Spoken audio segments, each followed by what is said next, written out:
রাসূলুল্লাহ, জান্নাতি পোশাক কে সর্বপ্রথম পাবে, কে পরবে? নবী বলেন, আয়েশা রে, জান্নাতি পোশাক সর্বপ্রথম আমি রাসূলুল্লাহ পাবো, কিন্তু আমি নবী সর্বপ্রথম পরব না।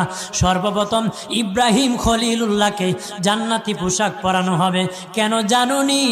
ইব্রাহিম নবীকে নমরুদের আগুনে যখন ফেলে দেওয়া হয়েছিল, দুনিয়ার সব ছেড়ে দিয়েছিল, বাড়ি ছেড়ে দিয়েছিল, সম্পদ ছেড়ে দিয়েছিল, মা বাবা ছেড়ে দিয়েছিল, এমনকি গায়ের জামাও যখন খুলে নেয়, ইব্রাহিম কয়েক কাপড় ছেড়ে দিতে পারি, আমার আসমানের মালিককে ছেড়ে দিতে পারি না।